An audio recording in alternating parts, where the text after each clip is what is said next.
Okay, so for our next topic, CVP sensitivity analysis. So, reminders lang class, yung dinidiscuss ko nung mga unang video about CVP analysis, only one product lang yung ibinebenta nun ha. So, isang product pa lang. So, what if yung isang company, maraming product na ibinebenta? So sa tingin ko, sa isang product pa lang, mahihirapan na kayo. So, how much more kapag marami ng product yung isang company? And, syempre, yung isang product is differ from other product. Magkaiba yung unit sales price nila, magkaiba din yung total yung mga fixed cost nila na ginagamit, magkaiba din yung mga unit sold nila. So, kaya much prefer ko na hindi ko na lang i-discuss yung multi-sales or yung there are product A, product B, product C, and etc. So, ini-skip na lang natin yung multi-product sales. But yung dinidiscuss ko nung mga first video, only one product lang yung we assume na only one product lang yung ibinebenta ng company. So, take note class, here in MAS, hindi mawawala ang computation. And at the same time, based on sa computation, as a manager, magka-come up ka ng decision. So, let's go here. CVP sensitivity analysis. Sample problem number 3. So, sample problem number 3. So, si Renogene Enterprise produces and sells product lipstick and available to you the following. So, unit sales price, 80 pesos. So, nagbebenta siya ng per unit na lipstick, 80 pesos. And then, yung gasto niya sa isang lipstick, that is 50 pesos. The total fixed cost is 600,000 and the unit sold is 45,000 units or lipstick.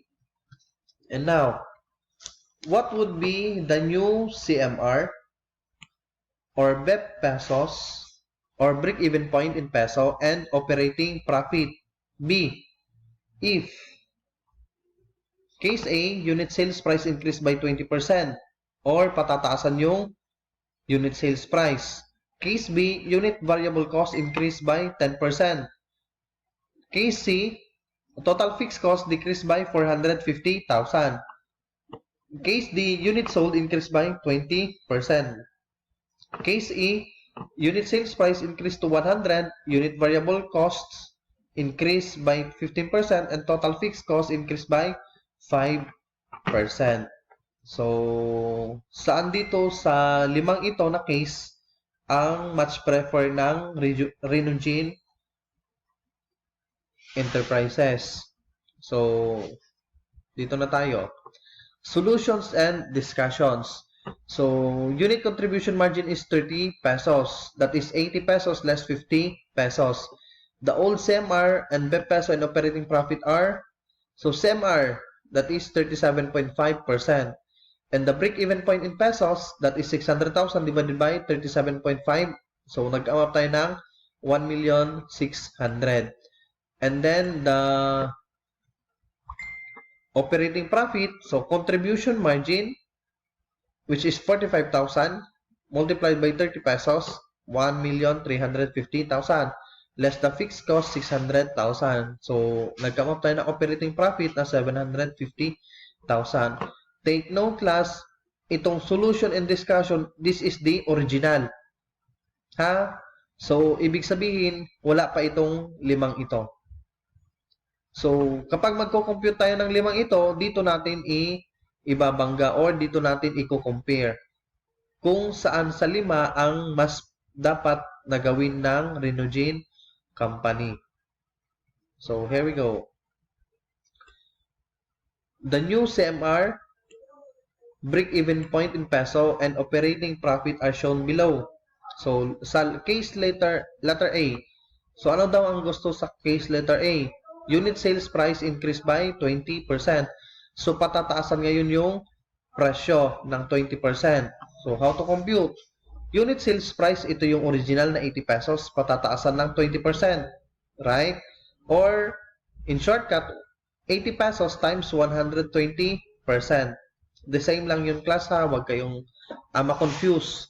So, itry nyo yung ibang computation, 80 pesos times 20%. So, yung result, idagdag nyo sa 80 pesos. Or, shortcut, 80 pesos multiplied by 120% or 1.2. Kaya mag-come up tayo ng 96 pesos.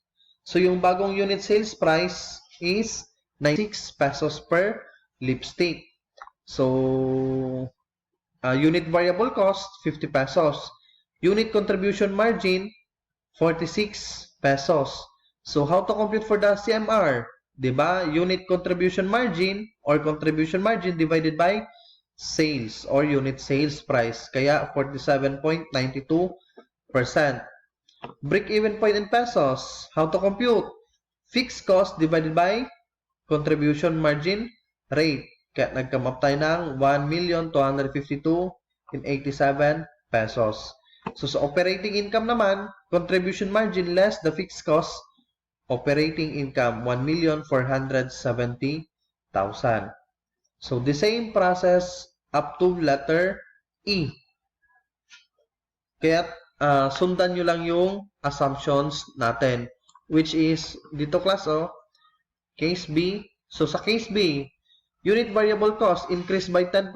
So, patataasan daw yung unit variable cost. So, unit sales price, this will be the original. Unit variable cost, 50% times 110% is equals to 55 pesos. Tumaas, right? So, from 50 pesos, naging 55 na. Ito na yung bago. So, UCM, that will be 25 pesos. So, contribution margin rate. So, unit contribution margin na 25 divided by 80 pesos, nag-come up tayo ng 31.25. Sa break-even point, the same pa rin. Fixed cost divided by CMR, 1,920,000. As well as operating income. So, contribution margin na 45,000 units sold times 25 pesos, 1,125,000. Less the fixed cost, 600,000. Kaya, operating income, 1,470,000.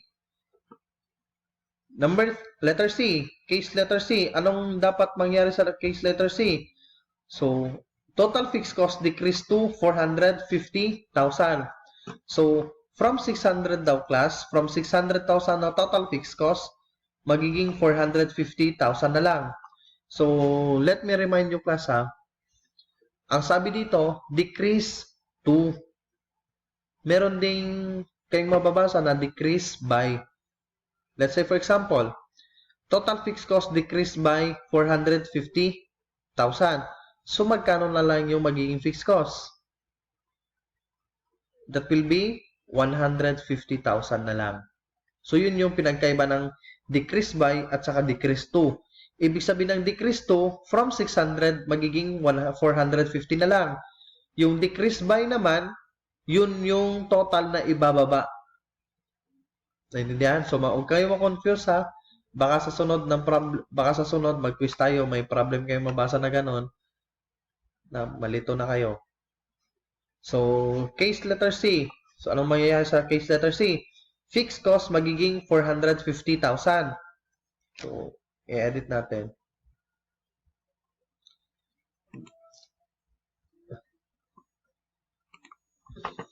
So, 450,000. So, compute for the CMR. 30 pesos divided by 80.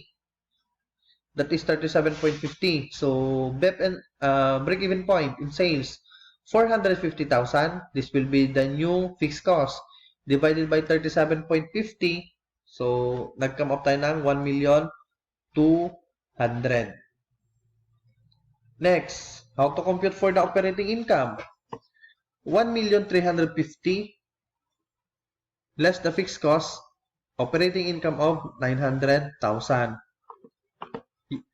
Letter D. So, anong mangyayari sa letter D? Units sold increased by 20%. So, from 45,000, dadagdagan mo ng 20%.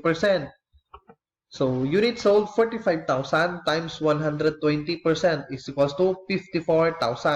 So, from original na 45,000 units sold, magiging 54,000 na. So, compute for the SMR, the same pa rin, the same procedure.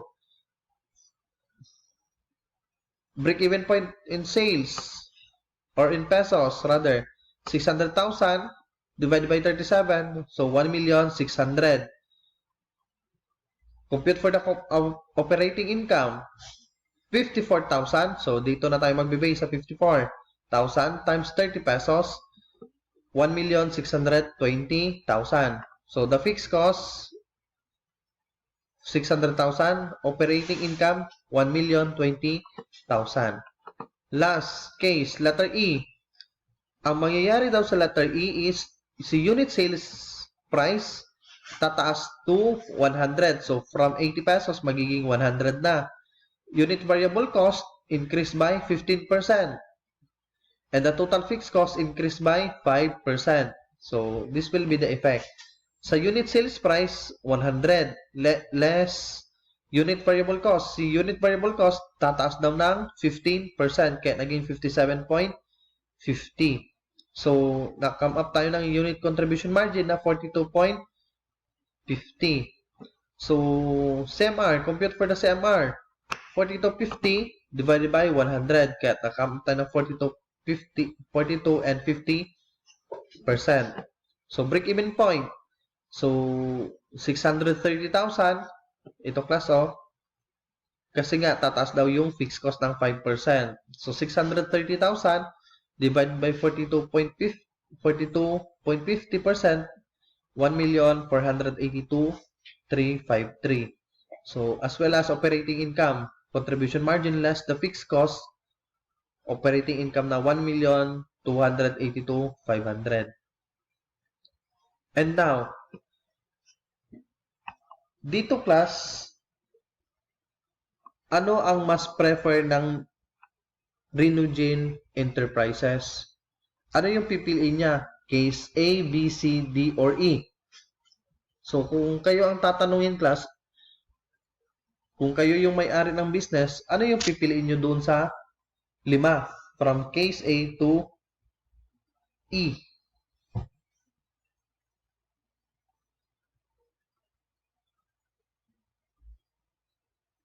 So, for me, since I am in a business, since nasa business ako, ang pipilin ko kung ano yung mas mataas yung operating income. Naintindihan nyo?